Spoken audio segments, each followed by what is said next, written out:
এই দেখো কি করেছে, দেখো গোটা মুখে লিপস্টিক লাগিয়ে।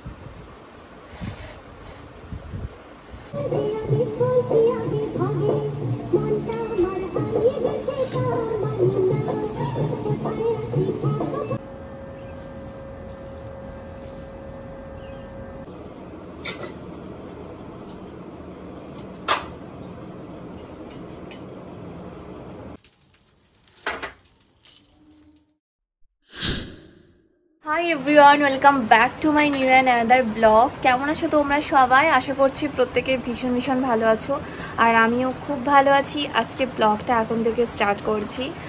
একটু আগে ঘুম থেকে উঠেছি, একটু আগে মানে প্রায় 2-2.5 ঘন্টার উপর হয়ে গেল। উঠে ফ্রেশ হয়ে ঘরের কাজকর্ম সেরে একটু হালকা করে টিফিন করেছি, একটু চা খেয়েছি, আর তার সাথে খেয়েছি 1 গ্লাস ছাতুর শরবত। আজকে কিচ্ছু খাইনি, ব্রেকফাস্টে হেভি কিছু করিনি, কাজ করতে বসেছি। কাজটা হয়ে যাক, তারপর একবারে ভাত খেয়ে নেব। এই দেখো জিনিসপত্র সব নামিয়েছি, ট্রাইপড, এই যে ফোন, তারপর এই দেখো সমস্ত জিনিসপত্রগুলো নামিয়েছি।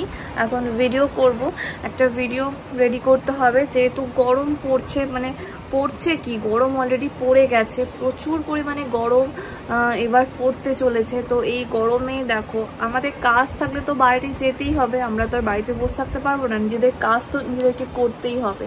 যার যেমন কাজ তাকে তেমন কাজ করে যেতেই হবে, সে রোদ হোক, ঝড় হোক, বৃষ্টি হোক, যাই হোক না কেন নিজের কাজ নিজেকে করতে হবে। তো কাজ থাকলে আমাদের বাইরে যেতে হবে। আর বাইরে যাওয়ার জন্য কিন্তু বলবো এখনকার দিনে স্পেশালি ছেলে মেয়ে প্রত্যেকে একদম হাই SPF সানস্ক্রিন ইউজ করবে, চেষ্টা করবে SPF 50। দেখো আমার হাতে একটা আছে, এটা হচ্ছে মামাআর্থের একটা SPF 50 সানস্ক্রিন, যেটা আমি এখন রিসেন্টলি ইউজ করছি, বেশ ভালো। তো চেষ্টা করবে SPF 50। এই দেখো SPF 50 সানস্ক্রিন ইউজ করতে। সকালে ঘুম থেকে উঠেই ফেস ওয়াশ করে মুখটা ক্লিন করে একদম ক্লেনজিং, টোনিং, ময়শ্চারাইজিং করে নিয়ে কিন্তু সানস্ক্রিনটা ইউজ করে নেবে। ঘরে থাকলেও করবে, বাইরে গেলেও করবে। আর সানস্ক্রিন ইউজ করার পর কিভাবে কি মেকআপ করবে না করবে, কারণ এখন প্রচুর পরিমাণে ঘাম হচ্ছে বাইরে গেলে, এত রোদ গরম, তাই বেশি মেকআপের প্রয়োজন নেই, হালকা মেকআপ করবে, মানে যেটুকুনি প্রয়োজন। দেখো বাইরে এখনকার দিনে বাইরে তো আর এমনি আমরা যেমন তেমনভাবে চলে যেতে পারি না, একটু মিনিমাম আমাদের রেডি হতেই হয়। কিভাবে তুমি রেডি হবে তো তার ভিডিও আমার বিউটি হাইলাইটিং চ্যানেলে আসছে, তোমরা দেখতে পাবে। কিভাবে নিজে পারফেক্ট একটা লুক ক্রিয়েট করে এই গরমের দিনে বেরোবে এবং ঘামটাকে কন্ট্রোল করবে, এই বিষয়ে একটা ভিডিও নিয়ে আসছি, যেটা আশা করছি তোমাদের জন্য খুবই হেল্পফুল হবে। যাই হোক চলো, তো তারই সমস্ত কিছু প্রিপারেশন করছি, জিনিসপত্র নামিয়েছি, এবার রেডি করবো ব্যাকগ্রাউন্ড, তারপরে ভিডিওটা শ্যুট করব। মাম্মা এখন নিচে গেছে, দেখো পড়ছিল, খাতা বই দেখো সমস্ত কিছু নামানো আছে, খাতা বইগুলোও তোলেনি, পড়েই আমার কাছে একটু পড়লো, দিয়ে পড়েই নিচে চলে গেছে। 7 তারিখ থেকে ওর স্কুল শুরু, 7 তারিখ থেকে ওর স্কুল যাবে, সেই সকাল সকাল উঠতে হবে। আজকে সন্ধ্যেবেলা ম্যাম আসবে পড়াতে, তো একটুখানি হোমওয়ার্ক ছিল, সেগুলোকে করে নিচে গেল একটু খেলতে, খেলে আসুক, তারপরে একবারে আমরা ভাত খেয়ে নেবো। তবে চলো আগে ভিডিও শ্যুটটা করে নিই, তারপর আবার কথা হচ্ছে। হ্যালো বন্ধুরা, এই দেখো আমার শ্যুট মোটামুটি কমপ্লিট, দেখে বুঝতেই পারছো। এই মাত্র জাস্ট ব্যাক টু ব্যাক ভিডিওগুলোকে রেডি করলাম। আর ওই যে দেখো মাম্মাম কি করছে, আমি লিপস্টিক লাগিয়েছি, আমার লিপস্টিক লাগানো দেখেছে, ব্যাস ও আমার লিপস্টিকটা নিয়ে লাগানো শুরু করে দিয়েছে। কি বলবো, মানে এত সাজতে ভালোবাসে, ও তো বোঝে না যে আমি শুধুমাত্র রেডি হয়েছি, ভিডিও ছিল, একটা ভিডিও শ্যুট ছিল, তো সেই জন্যই। কেমন লাগছে আমাকে দেখতে অবশ্যই জানিও। অনেকটা বেলা হয়ে গেছে, 2:30 বেজে গেছে, এবার যাবো ভাত আনতে। এই দেখো কি করেছে, দেখো গোটা মুখে লিপস্টিক লাগিয়ে কি অবস্থা করেছে। যাও ওটা রাখো, রেখেছ, দাও ওটা আমাকে দাও। এই দেখো বলতে বলতে আমাদের ভাত নিয়ে চলে এসেছি। আর আজকে দুপুরে কি রান্না হয়েছে, আজকে হয়েছে আলু সয়াবিনের তরকারি, ডাল, মাম্মার জন্য মাছ, আর আমার জন্য ছোট মাছের ঝাল, মানে বাটা মাছের। আমার না আবার বড় মাছের থেকে ছোট মাছ খেতে বেশি ভালো লাগে, তাই আমার জন্য 2 পিস বাটা মাছের ঝাল নিয়েছি, আর মাম্মার জন্য একটা পেটি মাছ, ওর মধ্যেই ঝালের মধ্যেই দিয়েছিলাম, তো সেটাই মাম্মাকে খাইয়ে দিচ্ছি। ও আবার সোয়াবিন খেতে খুব ভালোবাসে, তাই এক গাল করে ওকে দিচ্ছি আর এক গাল করে আমি খাচ্ছি। তোমাদের দাদা অবশ্য এখনও ফেরেনি, ও ফিরলে তারপর ওকে খেতে দেবো। এখন মাম্মার আমি খেয়ে নিচ্ছি, ওর আবার পড়া আছে, তাই আর অনেকটা বেলাও হয়েছে। কাজ করতে করতে লেট হয়ে গেছিলো, তো তাই খেতেও একটু লেট হয়ে গেল। খাইয়ে দাইয়ে ঘরের মোটামুটি কাজকর্মগুলো সেরে নিয়েছি, যেমন ধরো বাসন মাজা, ঘর মোছা সমস্ত সেরে মাম্মাকে পরিষ্কার করে ওকে শুয়ে দিয়েছি। ও এখন একটু ঘুমাচ্ছে, তো আমি সেই ফাঁকে এসেছি ছাদে। এই যে আমার কয়েকটা গাছ আছে, সেই গাছগুলোকে একটু জল দেবো। আমার না গাছের আবার ইদানিং ভীষণ শখ, জানো, ফুল গাছ। আমার আবার ফুল গাছ খুব ভালো লাগে, তো অনেক ছোটো ছোটো ফুল গাছের চারা আমি বসিয়েছি, দেখি হয় নাকি। কারণ এই যা রোদ গরম, একটু বৃষ্টি নেই, তো এই জন্য গাছগুলো না রোদে পুরো ঝলসে যায়। আর এই যে দেখতে পাচ্ছ, এটা একটা অ্যালোভেরা গাছ আছে আমার। মাঝের মধ্যে যে সমস্ত ভিডিও করি এর জন্য লাগে, তো ওই অ্যালোভেরা গাছটাতেও জল দিয়ে দিয়েছি। সময়ের অভাবে জানো তো সেরকমভাবে পরিচর্যা করতে পারি না, কিন্তু হ্যাঁ যেটুকু পারি করার চেষ্টা করি। আমাদের বাড়িতে অবশ্য প্রচুর ফুলের গাছ আছে, মানে আমার বাপের বাড়িতে। আমার বাবার আবার ফুল গাছের খুবই শখ, সেখান থেকেই বলতে পারো যে আমার মধ্যেও এসেছে একটু। সন্ধেবেলায় মাম্মার জন্য টিফিন বানিয়ে দিয়েছি। ওকে এখন ম্যাম পড়াতে এসছে, ম্যাম এখন পড়াচ্ছে, তো আমি সেই ফাঁকে এই যে দেখো খাবার রেডি করছি। চলো দেখি আজকে রাতে কি খাবার বানানো যায়।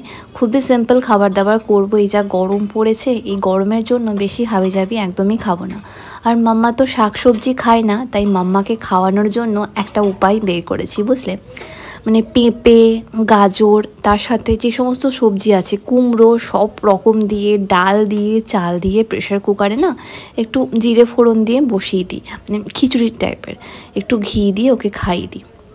আবার এক একদিন ঘিও দিই না, সব রকম সবজি, মানে ফ্রিজে যে সমস্ত সবজি থাকে আর কি। পেঁপেটা তো মেন, পেঁপেটা দিই, গাজরটা দিই, কুমড়ো এগুলো তো মোটামুটি থাকে, সেগুলো দিয়ে দেখো বসিয়ে দিয়েছি। একদিকে হচ্ছে কুকারে, মোটামুটি হয়েই এসছে, আর একদিকে মাম্মার জন্য ডিমের পোচ করছি। আজকে রাতে ওকে এটাই খাবারটা দেব, মানে একদম গরম গরম খিচুড়ি আর তার সাথে ডিমের পোচ। কি বলতো, দিনের দিকে যখন সবজি টবজি হয় তো একদমই খেতে চায় না, ওই সোয়াবিন, মাছ, ডাল এই সমস্ত দিয়ে ভাত খাবে। তো শাকসবজি তো খেতে হবে একটু, তো এই জন্যই এইরকমভাবে ওকে এখন খাওয়াচ্ছি। সাথে একটা টমেটোও দিয়েছি যাতে একটু ফ্লেভারটা ভালো আসে। ওর তো আবার একটু টেস্ট না হলে কিছুতেই খেতে চাইবে না। একটু আদাও দিয়েছিলাম গ্রেট করে। আর দেখো কি পরিমাণ ঘেমে গেছি। এই গরমে রান্নাঘরে কাজ করলে এরকম অবস্থাটাই হয়। এই ওপরে এসেছি, আর দেখো এই সমস্ত জিনিসপত্রগুলো আমার রেগুলার লাগে, তো এগুলো ওপরেই থাকে, মানে আমার স্কিন কেয়ার বলতে পারো। আর এই যে দেখো এক গ্লাস চিয়া সিড ভিজিয়ে রেখেছি, রাতে ঘুমানোর আগে খাবো। আমি অবশ্য এখন কি করছি বলো তো, রেগুলার বেসিসে চিয়া সিডটা না রাতে ঘুমানোর আগেই খাচ্ছি। তোমরা কারা কারা চিয়া সিড খাও আমাকে কিন্তু অবশ্যই জানিও। এক একদিন সকালেও খাই ঘুম থেকে উঠে খালি পেটে, আবার এক একদিন রাতেও খাই। আর এই যে তোমাদের দাদা দেখো ছাতু নিয়ে এসছে, ছাতুর শরবত খায় বলে। যা গরম পড়েছে, এক একদিন সকালে ব্রেকফাস্টে ওই পেঁয়াজ লঙ্কা কুচি দিয়ে ছাতুর শরবত খেয়ে দেখবে বেশ ভালো লাগে, আমি তো খুব ভালোবাসি। তো এই যে এক প্যাকেট ছাতু নিয়ে এসছে, একটা অর্ধেক শেষ হয়ে গেছে এর জন্য। এই গরমে রান্নাঘর থেকে এসে যে দেখো ফ্রেশ হচ্ছি, একটু ফ্রেশ হয়ে নিই, তারপরে খাবো, খেয়ে শুয়ে পড়বো। কারণ কালকে আবার সকাল সকাল উঠতে হবে, মাম্মার স্কুল আছে। তোমাদের তো আগেই বলেছি যে মাম্মার নতুন স্কুলে অ্যাডমিশন নিয়েছে, তো এই জন্য কি বলতো, খাওয়ার পরও না অনেক কাজ থাকে। যে সমস্ত বাসন থাকে সেগুলোকে ধুই, ঘর দোর পরিষ্কার করে মুছি। কারণ সকালবেলা উঠে না এই সমস্ত কাজ করতে আমার একদম ভালো লাগে না, তাই সমস্ত কাজ সেরে আমি শুই। সে যত রাতই হোক না কেন, বাসন আমি ফেলে রাখি না। মানে খাওয়া দাওয়ার পর সমস্ত বাসন কোসন ধুয়ে ঘর টর মুছে পরিষ্কার পরিচ্ছন্ন করে রাখি। কারণ আমি জানি যে সকালে উঠতে আমার দেরি হয়ে যায়, কারণ রাতে আমার সমস্ত কাজকর্ম থাকে, যে সমস্ত এডিটিং থাকে সেগুলো করি। আবার এক একদিন এমনিও শুয়ে একটু ফোন দেখি, যেদিনকে কিছু ভালো লাগে না করতে। এই করতে করতে সকালে উঠতে লেট হয়ে যায়। তারপর এবার থেকে যেহেতু মাম্মার স্কুল শুরু হচ্ছে, তাই আরও সকাল সকাল উঠতে হবে, বুঝতেই পারছো। এর জন্য সমস্ত ঘরে কাজকর্ম সেরে রাখবো। এই যে বলতে বলতে আমার মাম্মা চলে এসছে, দেখছি মা ভিডিও করছে, তাই দেখো এসে গেছে। একটু ফ্রেশ হলে দেখবে নিজেরও কিন্তু বেশ ভালো লাগে, তাই না? খাওয়া দাওয়া তো হয়ে গেছে, এবার চিয়া সিডটা খাচ্ছি। আর আজকে আমাদের খাবার বলতে আমি একটুখানি ওটস খেয়েছি, বিশ্বাস করো, কিচ্ছু খাইনি রাতের বেলা। এখন চেষ্টা করছি রাতে যতটা সিম্পল খাওয়া যায় ততটা সিম্পল খেতে, কারণ এই গরমে একটু হালকা খাওয়া দাওয়া করাটাই ভালো। আর এই যে এক গ্লাস চিয়া সিডের জন্য জল খাবো, দিয়ে শুয়ে পড়বো।